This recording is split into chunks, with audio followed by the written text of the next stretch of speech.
La fin de la guerre, moi, j'irai pas jusque-là, parce que il y a quand même quelqu'un qui n'a aucun intérêt à ce que la guerre s'arrête, c'est Benyamin Netanyahou. Aucun, parce qu'il sait qu'à la seconde où la guerre s'arrête, il a une commission d'enquête qui lui tombe dessus pour ses agissements ou son manque de préparation et qui a facilité le 7 octobre. Et donc, Benyamin Netanyahou n'a aucun intérêt à ce que la guerre s'arrête, mais de la même façon que Sinwar n'a aucun intérêt non plus. En revanche, les deux peuvent avoir intérêt à souffler un peu et donc à capitaliser sur la situation actuelle. Netanyahou qui peut dire, en effet, comme vous l'avez souligné, j'ai eu Ismaël Haniyeh et j'ai eu le numéro 2 du Hezbollah, donc c'est quand même 2 grandes victoires. Sauf que son principal but de guerre, c'est Sinwar. C'était pas les deux, c'est surtout Sinwar. Il l'a pas eu, mais c'est pas grave. Il peut quand même dire qu'il a eu quand même 2 victoires. Et pour Yahya Sinwar. Et pour Yahya Sinwar, c'est là aussi, c'est souffler un peu, faire redescendre la pression. Et lui aussi, il peut dire qu'il a quand même réussi à tenir tête, à échapper à la puissance de feu de Tsahal, qui est quand même énorme. Justement, les dégâts qui ont été faits à Gaza depuis 10 mois, c'est monstrueux. Quelle est la situation à la fois militaire et humanitaire à Gaza aujourd'hui ? Elle est désastreuse. Bien sûr, c'est cette guerre, le but de l'opération israélienne, ce n'est pas une guerre de libération, c'était une guerre de destruction et presque même de punition. Et donc, le but israélien, c'était de casser, de tuer le maximum de combattants du Hamas. C'est ça l'objectif. Il y a encore eu des frappes hier, on le voyait dans le sujet, 18 personnes, des frappes sur des écoles. Oui, non, mais il y a toujours. Non, mais j'y arrive, mais il n'est pas question pour les Israéliens de réoccuper Gaza, ce qui aurait supposé par ailleurs réadministrer ce territoire, etc. Non, ils considèrent qu'ils n'avaient pas les moyens militaires, ils n'auraient pas du tout envie de le faire. Donc leur stratégie, ça a été de casser, en essayant de perdre le moins possible de soldats, et donc en usant massivement de la puissance de feu, notamment de la puissance de feu aérienne. C'était ça la stratégie. Et donc, effectivement, maintenant, ils disent, alors on a éliminé un certain nombre de chefs, mais on a surtout tué 16 000 membres du Hamas à Gaza. Leur chiffre est peut-être exagéré, mais leur vrai bilan, c'est ça, en réalité, c'est du chiffre, c'est du pur chiffre. Et donc, ils disent maintenant, ça y est, on a fait des grands raids dans les villes, Khan Younes, dans Gazaville, maintenant à Rafah, mais c'est bientôt terminé. Donc ça, il y en a tout cassé. Les brigades, les bataillons du Hamas, ils sont cassés.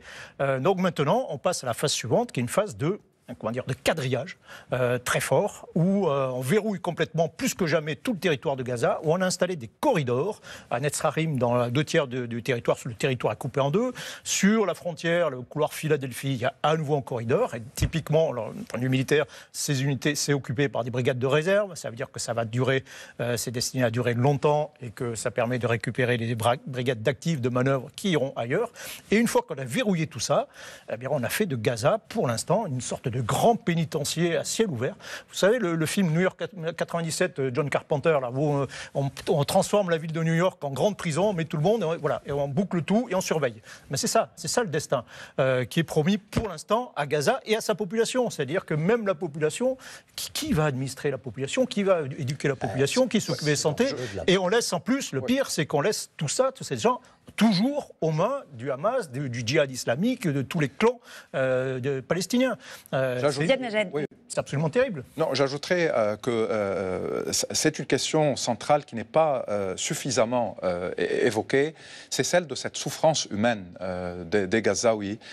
Et la science politique, même au niveau du droit international, on a commencé à utiliser une quantité de termes pour qualifier ce qui se passe. On a parlé d'urbicide, la destruction de tous les espaces urbains, de domicide, la destruction de chez soi et de tout ce qui est intime dans la vie des Gazaouis, l'écocide, tout le système écologique, éducide, la destruction des universités, le meurtre des professeurs, ça c'est l'avenir des Gazaouis qui se joue par rapport à cela, le culticide, le patrimoine culturel. Donc il y a véritablement une destruction et un anéantissement de l'espace où vivent les Gazaouis qui a poussé beaucoup d'experts et de juristes de parler de génocide.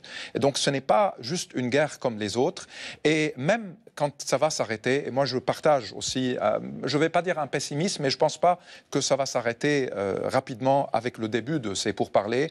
Il y a beaucoup d'enjeux, beaucoup de paramètres encore qu'on ne maîtrise pas suffisamment.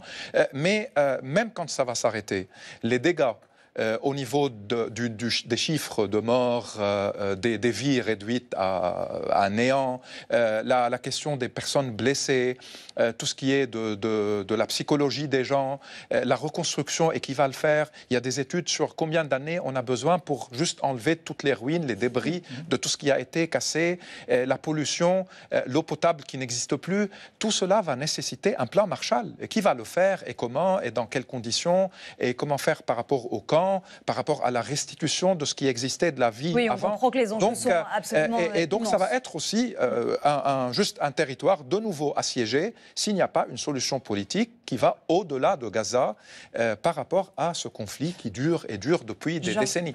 Oui, je voudrais juste ajouter sur les capacités militaires du Hamas ont été quand même réduites fortement, mais il y a un aspect qu'on oublie, c'est que pendant ces 8 mois de combats acharnés que vous venez de décrire et de destruction, c'est que le Hamas a continué de recruter.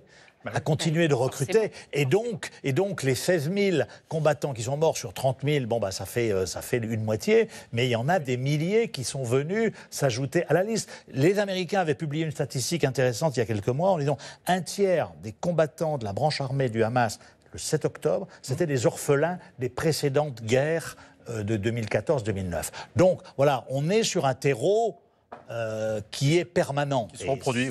De ce point de vue-là, c'est pas bon signe. Vous disiez, Michel Goya ? Oui, bien sûr, c'est un terreau qui se reproduit. Au tout début des années 2000, on avait fait un sondage parmi les gamins, les petits palestiniens à Gaza. On leur dit qu'est-ce que tu veux faire plus tard comme métier ? Et je crois qu'il y avait 1 sur 2 qui disait je vais être kamikaze. 1 sur 2. Mais c'est pour ça que... Et on est au début des années 2000. Ces gamins, ils ont plus de 20 ans maintenant.